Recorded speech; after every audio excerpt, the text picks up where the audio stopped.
ওকে, তো আজকে হচ্ছে আমরা আমাদের HTML এর পুরো বেসিক থেকে দেখব, একদম মোটামুটি কিছু আইডিয়া নিব। তো ফার্স্ট অফ অল হচ্ছে আমরা বেসিকভাবে শুরু করতে গেলে আমাদেরকে হচ্ছে একটা HTML একটা ফাইল তো খুলতে হবে, তাই না? মানে আমি যে কাজ করবো আমাকে একটা HTML ফাইল খুলতে হবে, ঠিক আছে? সো এটার জন্য হচ্ছে আমি সিম্পলি আমার যে কোনো জায়গায়, ঠিক আছে, বেটার হয়তো আমি এটা ফোল্ডারের মধ্যে করি, এটা বেটার হয়। সো আমি একটা নিউ ফোল্ডার নিয়ে নিলাম। নিউ ফোল্ডার নিয়ে আমি এটা HTML নাম দিলাম। আমি এই ফোল্ডারের মধ্যে ঢুকে গেলাম। এবার এই ফোল্ডারের মধ্যে হচ্ছে আমি একটা ফাইল নেব, তার কাছে এটাকে ভিউ করে দিই, লার্জ আইকন, দেখতে সুবিধা হবে। সো এটার মধ্যে আমি একটা ফাইল নেব হচ্ছে টেক্সট ডকুমেন্ট। আমি এটার নাম দিলাম হচ্ছে আমাদের কী দেবো, এটা টেক্সট। এটার এক্সটেনশনটা আছে TXT, এটা চেঞ্জ করে আমরা দিব HTML। ওকে ফাইন, এটা EST দিব। ওকে, হয়ে গেছে। সো এটা আছে আমার ইয়েতে আছে, এই যে আছে। সো আমি এটাকে কনভার্ট করব অন্য একটা ইয়েতে, প্রপার্টিসে গেলাম, চেঞ্জে দিব। চেঞ্জ থেকে হচ্ছে আমি এটা ব্রেভে দিব। ব্রেভটা হচ্ছে লাইট, এই জন্য। Okay fine. সো এখন যদি আমি এটা ওপেন করে, আমরা এটার মধ্যে কিছু নাই, থাকবেও না, কারণ আমি তার কোনো ডিজাইন করা হয়নি, ঠিক আছে, এই জন্য আর কি। Okay fine. সো দেখেন, তো যেহেতু আমরা বেসিক থেকে শুরু করবো, তাই না? সো আমরা এটা ওপেন করি, করে আমরা একটা নিউ ট্যাবে আমরা চাই। এখানে এসে আমি জাস্ট সিম্পলি সার্চ করলাম W3 স্কুলস আর বেসিক। আচ্ছা, আগে গুগলে যাই। হ্যাঁ, গুগলে গেলাম, এখানে এসে সার্চ করলাম বেসিক স্ট্রাকচার। আমি আপনাদের দেখাচ্ছি যে আপনারা অ্যাকচুয়ালি কীভাবে শিখবেন basic structure of HTML। Sorry, oh না, সরি, অফ। ওকে, সো দেখেন যে ফার্স্টে আসছে এই যে HTML কোর্স জিক ফর গিক্স, এটা ভালো, সেটটা ভালো।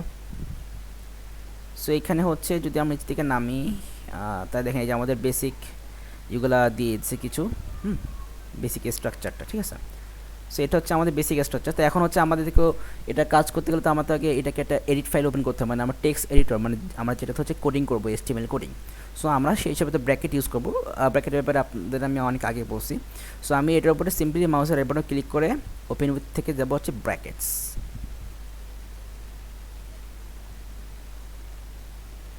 সো এই যে এটা আমার ব্র্যাকেটস ওপেন হলো, টেক্সট HTML। সো এখন আমার এখানে হচ্ছে আমি সিম্পলি আমার এটা এই যে স্ট্রাকচার টেনে বসাই দেবো, এইটাই না, সরি, এইটাই কেটে দিচ্ছি। ওকে, সো এই যে আমার এখানে হচ্ছে স্ট্রাকচার আছে। সো আমার এই এত কিছু লাগে না, তো আমি এখান থেকে জাস্ট কপি করে আপনাকে দেখাই দিচ্ছি, সমস্যা নেই। আমার যেটুকু লাগবে আমি সেটুকু রেখে দেবো, সমস্যা নেই। আনলাম, একটু জুম করি এটাকে। ওকে, তো আমাদের হচ্ছে ওই যে এত কিছু লাগবে না, এই যে এগুলো কিছু লাগবে না। তারপরে হচ্ছে যে মেটা ফেটা, এগুলো কিছু লাগবে না, এখন আমাদের এগুলোর কোনো প্রয়োজন নাই। এগুলো পরে শিখবো আমরা, ওগুলো কী, এগুলো আমরা পরে জানবো। হ্যাঁ, এখন আমাদের ওগুলো লাগতেছে না। ওকে ফাইন, এটাকে দিয়ে দিলাম এখানে, ঠিক আছে। বডি সেকশনটা এর পাশে দিয়ে দিলাম। এই সেকশন আমার লাগবে না, এই সেকশন ওই পাশে দিয়ে দিলাম, ওকে। এই হচ্ছে বলতে গেলে আমাদের বেসিক একটা স্ট্রাকচার, ঠিক আছে। দেখেন আমি যখন এটা সেভ করি, কন্ট্রোল ট্যাব দিয়ে সেভ করি, সেভ করে যে আমি আমার এই পেজে সেটা রিফ্রেশ দিই, দেখেন চলে আসছে। এটা একটু মোটা করে লেখা আসছে, এটা হচ্ছে প্যারাগ্রাফ আকারে লেখা আসছে, না? সো আপনি যদি এই যে এটুকু করতে পারেন না, তার মানে বলতে গেলে আপনি এখন একজন পুচকা লেভেলের ওয়েব ডিজাইনার হয়ে গেছেন। ওকে, এখন দেখেন, এখন হচ্ছে আমাদের এটার মধ্যে এখন আমাদের অনেক কিছু অ্যাড করতে হবে আস্তে আস্তে, ঠিক আছে। সো অনেক কিছু অ্যাড, জিনিসটা আগে আপনাকে হচ্ছে এইটুকখানি আগে বুঝতে হবে যে এখানে অ্যাকচুয়ালি কী কী আছে। দেখেন এটা হচ্ছে আমাদের বেসিক স্ট্রাকচার পুরাটা। এই ভিতরে যেটুকু লিখছে না, ধরেন যে আপনি এটুকু নাই, আমি এটুকু কাট করে নিচ্ছি, আপনার এটা নাই, এখানে ধরেন যে কোনো টাইটেল নাই। ওকে, এইটা হচ্ছে আপনার বেসিক স্ট্রাকচার, ঠিক আছে। এটা হচ্ছে হেড অপশন, এই অপশনের মধ্যে আপনার টাইটেল আর আপনার কিছু যে লিঙ্কগুলো থাকে, মানে আপনার সাইটের মধ্যে আপনি যে লিঙ্কগুলো রাখবেন সেগুলো হচ্ছে আপনার এই সেকশনে থাকে। আর বডির মধ্যে হচ্ছে আপনার পুরো এন্টায়ার যে ওয়েবসাইটটা, সেই ওয়েবসাইটের মধ্যে যা কিছু থাকবে সেটা হচ্ছে আপনার বডি সেকশনে থাকবে। ওকে, আচ্ছা, তো দেখেন তাহলে আমি আমার আগেগুলো পেস্ট করে দিচ্ছি। ওকে ফাইন, ওকে হলো। সো এখন দেখেন এটা ধরেন, তো এটা তো হলো, আমি যেটা, আচ্ছা এটা না, এটা যদি রিফ্রেশ করি এটা আসছে কিনা দেখে নিই, আসছে। তো এখন ধরেন যে আমি যদি চাই যে আমার এটাকে আমি এটা কালার দিব, সেক্ষেত্রে আমি কী, সেক্ষেত্রে হচ্ছে আমরা এই হেড সেকশনে এসে আমরা হচ্ছে এখন স্টাইল করবো। এখানে এসে হচ্ছে আমরা স্টাইল করি, এখানে এটা হচ্ছে আমার CSS এর জন্য স্টাইল, স্টাইল এখানে স্ল্যাশ। ওকে, ধরেন যে এটার মধ্যে এসে আমি এখন এখানে বলে দিলাম যে আমার H1 ট্যাগকে আমি এখন কী দেবো, এটাকে আমি কালার দেব, এটার ফন্টের কালারটা চেঞ্জ হয়ে যাবে, ফর এক্সাম্পল হ্যাশ, আপাতত এটা হচ্ছে হোয়াইট কালার, আমি হোয়াইট কালার দেবো না। সো আমি এই কালার কোডের মধ্যে ক্লিক করে কন্ট্রোল ই প্রেস করব, এখান থেকে আমি পছন্দের কালার দিয়ে দেবো, এটা দিই, এটা দিলাম, এবার কন্ট্রোল এসটা দিয়ে সেভ করলাম, এবার এখানে এসে রিফ্রেশ করি, ওকে গ্রিন হয়ে গেছে। ডাউন ব্যাপারটা খুবই সিম্পল জিনিস, ওকে। আচ্ছা, এটা তো গেল। দেন হচ্ছে ধরেন এই যে এখন আমি চাচ্ছি আমার পি কেও একটা কালার দিতে। সো আমি এখন পির জন্য কি আমি আলাদাভাবে একটা যদি করি, তাহলে আমি জাস্ট এখানে কপি পেস্ট করে নিলাম এটাকে, এবার এখানে পি বলে দিলাম, হয়ে গেল। এটা কালারটা চেঞ্জ করে দিতে পারি একটু ব্লুইশ টাইপের মধ্যে, ওকে হলো। সেভ করি, এখানে এসে রিফ্রেশ করি, হয়ে গেছে, কিন্তু বোঝা যাচ্ছে না।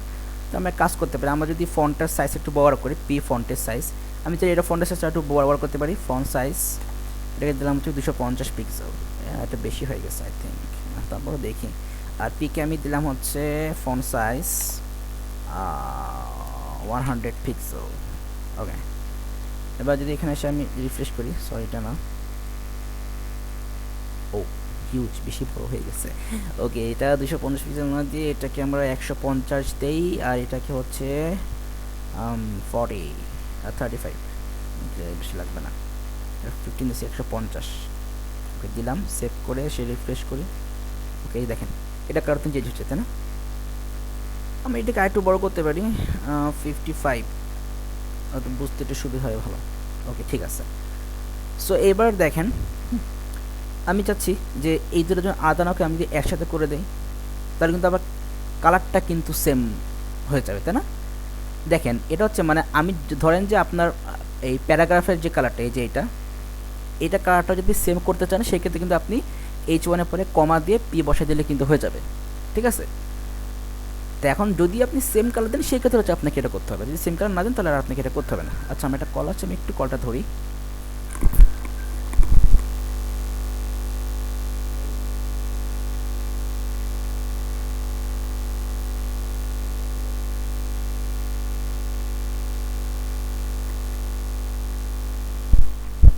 আচ্ছা, তো এটা গেল।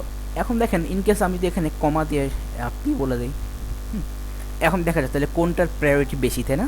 দেখি, সি, সো এখানে কমা দিয়ে পি বলে দিয়েছি, বাট প্রায়োরিটি কিন্তু পাইছে এটা, তাই না? এখন দেখেন আমি যখন এটাকে অফ করে দিই, সো অফ করার জন্য আপনি যেটুকু অফ করবেন জাস্ট সেটুকু সিলেক্ট করবেন, এভাবে করে কন্ট্রোল চেপে ধরে সেমিকোলন প্রেস করবেন, কন্ট্রোল চেপে ধরে কোশ্চেন মার্ক প্রেস করবেন, তাহলে আপনার এটা মানে কি হচ্ছে, এটা হচ্ছে আপনার অফ হয়ে যাবে, এই জাস্ট এইটুকু কোড। এখন দেখেন আপনার ওই এই লেখাটা কিন্তু এরকম গ্রিন কালার হয়ে যাবে, বুঝছে না? আবার আপনার ফন্টের সাইজও সেম হয়ে গেছে, কারণ এখানে আমার এই জনের মধ্যে যা বলা ছিল সেটা তো হবে।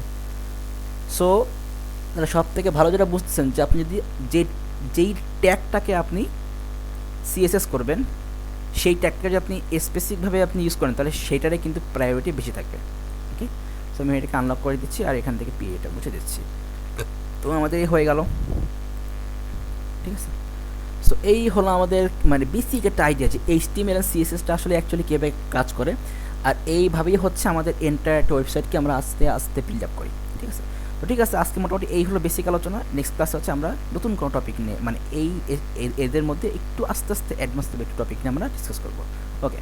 So let's then, tata.